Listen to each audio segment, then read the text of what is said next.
Kings and check queens. Get ready.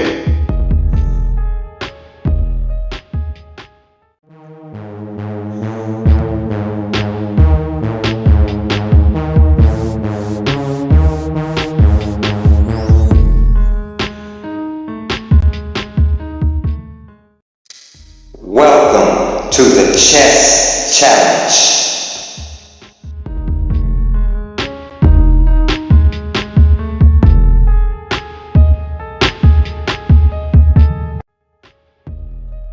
Alright, welcome to the Chess Challenge. In the calculation process, you look for 3 types of moves: threats, checks, and captures. In this first example, pawn to e6 threatens the queen. Now note how the queen and bishop form an indirect battery along the a1 to h8 diagonal. Queen b5 covers the b2 pawn and also attacks the pawn on b7. Rook f1 not only attacks the queen but stops the king on e8 from stepping over to the f file. If queen takes pawn, then rook e1 skewers the queen. This thematic rook lift occupies the 7th rank. Rook g8 protects the bishop on g7. Now the threat is queen takes pawn. Now the pawn is protected.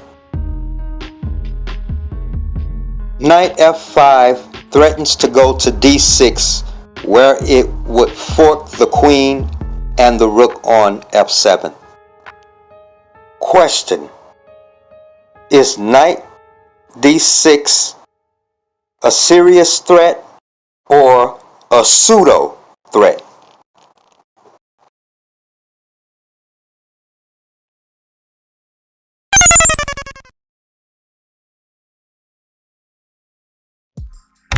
Answer: knight takes c7 check is checkmate.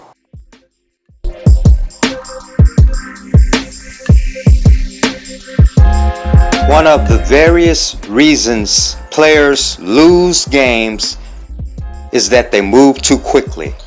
Black, for example, just captured a knight on c3, threatening the queen on a4, and also threatening checkmate on e1.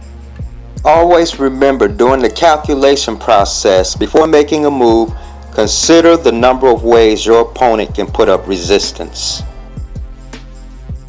And white, for example, will demonstrate this process correctly. Knight h6 checks the king. And you, as a chess assassin, must have the ability to spot good moves quickly. In this position, white wins in all variations. Black is in Zeus swing. Check. Whether f8 or h8, black loses. Queen b4 check, followed by queen takes c3, and the e1 square is defended. If king does not take, white still wins. Knight h6 check. It doesn't matter what black does. King h8, knight takes f7 check. Either it's a perpetual or white wins. Check.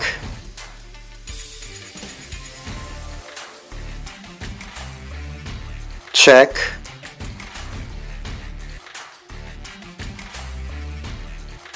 Delivering check once more.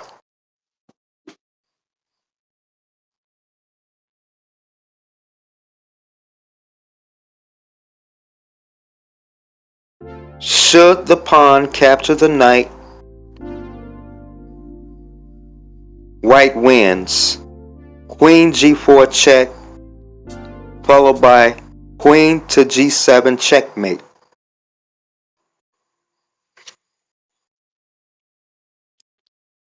Let's consider one more possibility.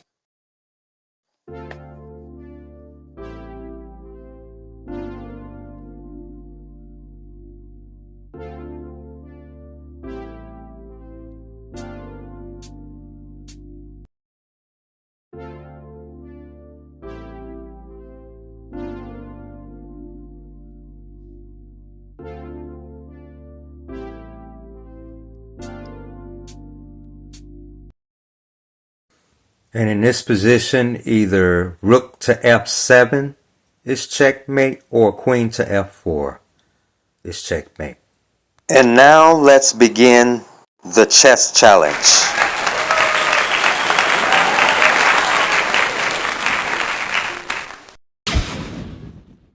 Okay, are you ready?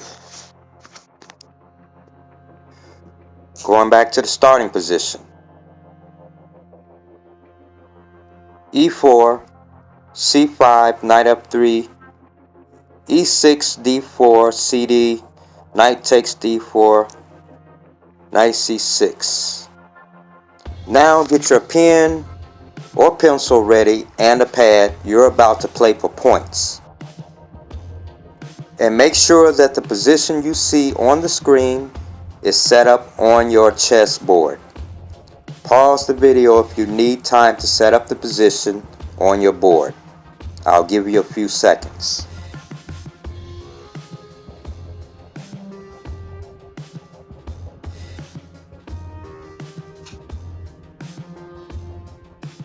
Okay, let's begin the point system.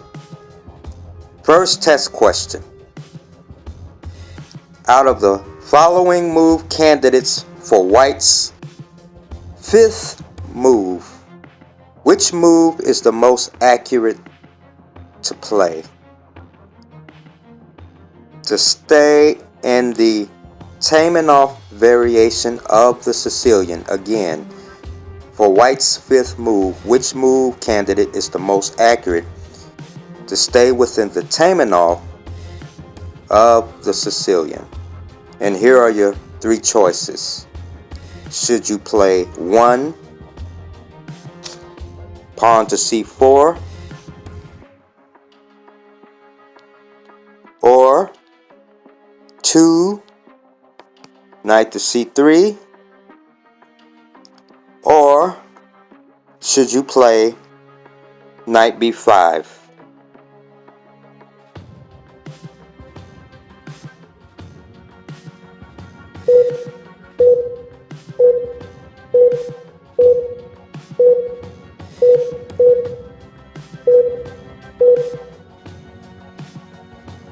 Okay, we're back. Let's look at c4. c4 is not the most accurate, since black can continue with knight f6, and after knight c3, bishop b4 with pressure on the e4 pawn. Now let's take a look at knight b5. Knight b5, and after knight b5, d6, c4, knight f6, and then knight on 1 to c3. Black follows up with a6, and after knight a3, white does get a Maroczy bind formation, but loses a little time with the knight on a3.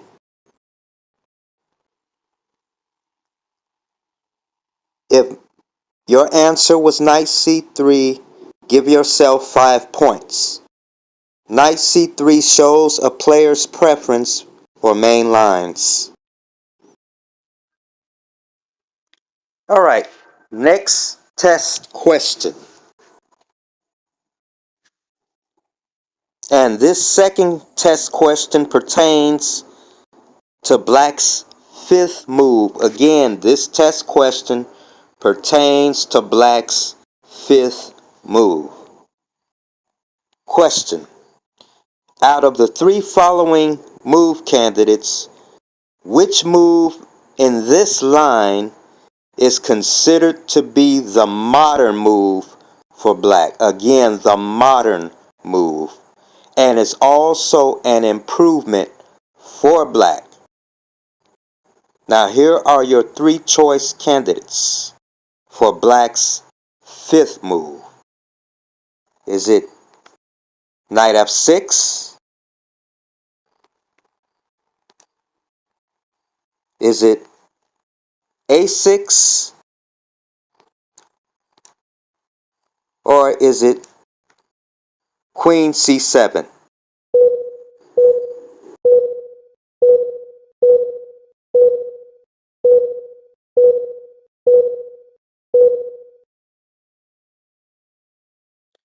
Okay, we're back.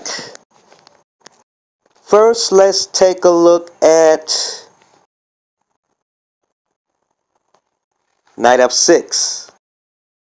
Knight f6 takes the game out of Taimanov territory, and it commits black.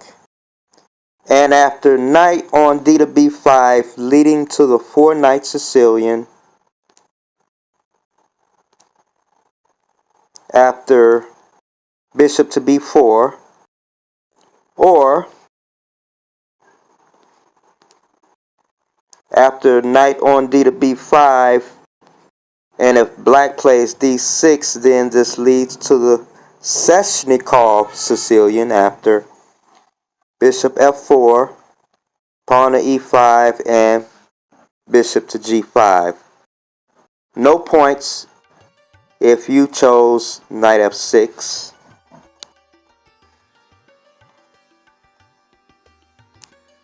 Now let's take a look at a6. Although a6 is the move order most typical of the Taimanov, it allows white to play the fairly strong knight takes c6, which makes the pawn on a6 pointless. Then after b takes c6, bishop to d3, white will castle and get quick kingside pressure. So no points here.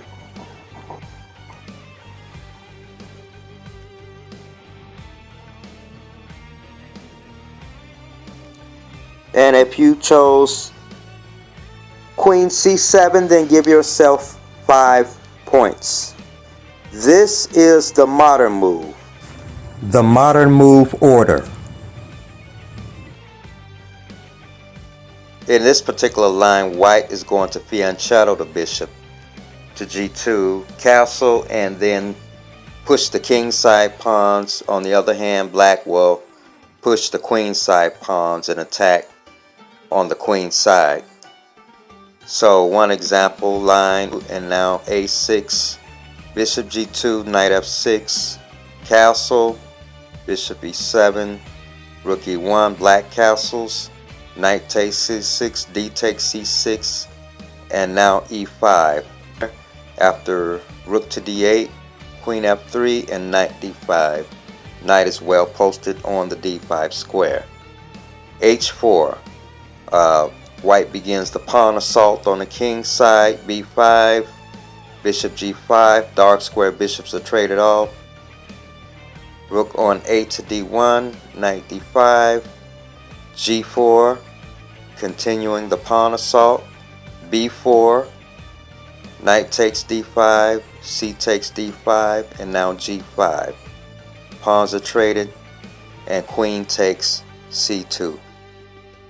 Okay, now let's get to the next test question.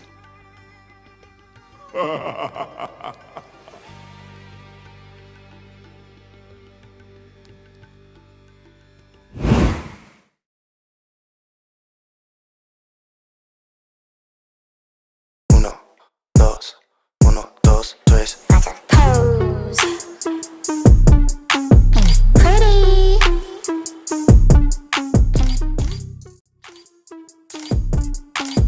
Uno, dos, tres. Pose. Alright, look at the diagrams in front of you. These are in-game positions. Diagram on the far left is king and knight versus king and rook. Diagram in the middle is king, rook, knight, bishop versus king, rook, knight, and bishop. And the diagram on the far right is king and rook versus king and knight. Okay, listen carefully. This is a hint pertaining to the next test question. When you have endgames such as king, rook, and knight versus a king and rook, it's usually drawn. It's not always drawn, of course, but generally speaking, king, rook, and knight versus a king and a rook is much less dangerous and easier to defend than is a king, rook, and bishop versus a king and a rook. Okay, test question. And this question is worth 5 points. It is white to move in this position. It is a king, rook, and knight versus a king, rook, and knight position. So the question is, can white draw this game? Either a yes or a no. Can white draw this game?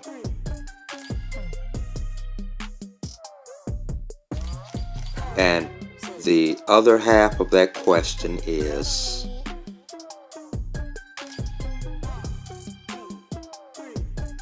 with precision,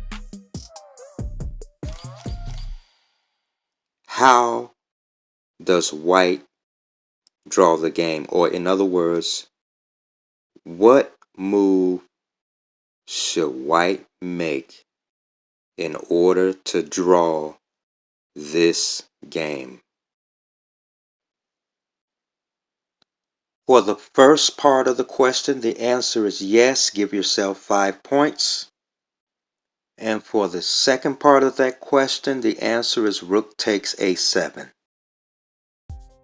So if you guessed rook takes a7, give yourself an additional 5 points. So this last test question was worth 10 points altogether. And it goes rook takes a7 by white, and black captures, and knight to c6 check forks the king and the rook. It doesn't matter, king e6 or even king d7, white will still capture the rook on a7. So after king e6, knight takes a7, king d5, king e3, knight c4 check, king f4, and etc. So it's a drawn game. Thanks for watching, and stay tuned for my next video.